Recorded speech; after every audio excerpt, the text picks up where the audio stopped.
आज मैं आपके सामने बताना चाहता हूं, यूनाइटेड किंगडम के एक कोर्ट में, यूके के एक कोर्ट में इस कंपनी एस्ट्राजेनेका के ऊपर क्लास सूट डाला गया, दीवानी दावा डाला गया। और छोटा मोटा नहीं, लगभग 1000 करोड़ का दावा इनके ऊपर डाला गया है।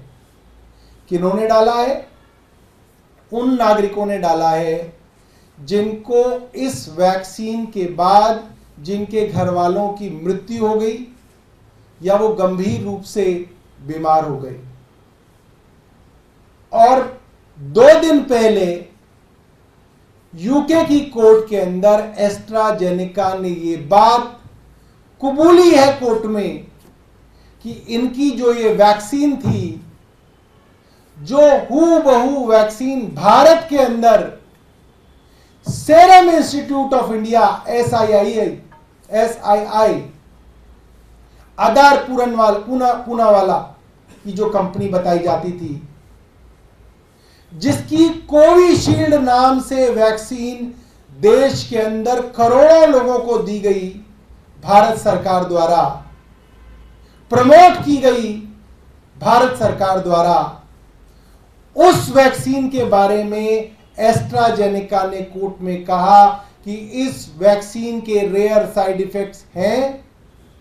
इस वैक्सीन के रेयर साइड इफेक्ट हैं कि इसकी वजह से ब्लड में क्लॉटिंग होती है और प्लेटलेट काउंट कम होता है, जिसकी वजह से ब्रेन स्ट्रोक और हार्ट अटैक आ सकते हैं। सरकार को अब क्या करना चाहिए? उन्हें क्या प्रिकॉशंस लेने चाहिए? उन्हें क्या टेस्ट कराने चाहिए जिससे यह पता चल सके कि क्या इस कोविड की कोविशील्ड वैक्सीन की वजह से उनके अंदर भी ब्लड क्लॉटिंग तो शुरू नहीं हो गई है? और क्या केंद्र सरकार ने अब तक इस पे कुछ किया है? क्योंकि इस पे तो युद्ध स्तर पे काम करने की जरूरत है।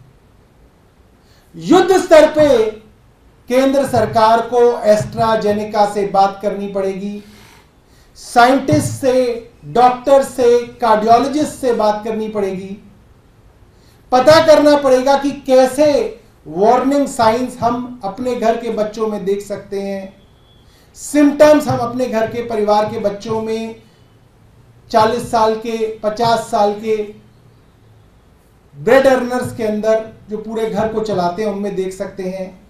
क्या ब्लड के टेस्ट उनके कराए जाएं, कितने महीने बाद वो ब्लड टेस्ट रिपीट कराए जाएं, ताकि अगर किसी के ऊपर इस तरीके का साइड इफेक्ट आ रहा है तो उसकी जान बचाई जा सके। ये सरकार की जिम्मेदारी है। और मुझे उम्मीद थी कि 2 दिन में सरकार इसके ऊपर कोई ठोस कदम उठाएगी। परसों से एक खबर आई हुई है, हमने कल पूरे दिन इंतजार किया कि देखते हैं, इस मुद्दे के ऊपर राजनीति नहीं होनी चाहिए क्योंकि ये जान का मामला है, ये सीधा सीधा करोड़ों युवाओं की जान का मामला है। मगर जब सरकार इसके ऊपर सो गई, कोई हरकत सरकार की तरफ से नजर नहीं आई। एक बीबीसी की रिपोर्ट मैंने पढ़ी, 2021 मार्च की रिपोर्ट है, यानी कि आज से करीब 3 साल पहले की रिपोर्ट है, 2021 की, जिसमें बताया जाता है कि कोविशील्ड के ऊपर शक यूरोप के देशों में तभी शुरू हो गया था और यूरोप के अधिकांश देशों ने कोविशील्ड का इस्तेमाल बैन कर दिया था अपने देशों में।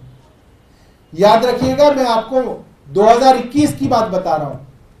Germany, Italy, France, Spain, Netherlands, Ireland, Denmark, Norway, Iceland, Austria और कई सारे देश यूरोप के ऐसे थे जिन्होंने उसी समय कोविशील्ड को बैन कर दिया था, जिस समय भारत की सरकार घूम घूम के लोगों को कोविशील्ड का टीका लगाने के प्रयास कर रही थी, कैंप लगवा रही थी, चलने फिरने पे मनाही कर दी गई थी कि अगर आपको हवाई जहाज से जाना भी है तो आपको वैक्सीन लगानी पड़ेगी।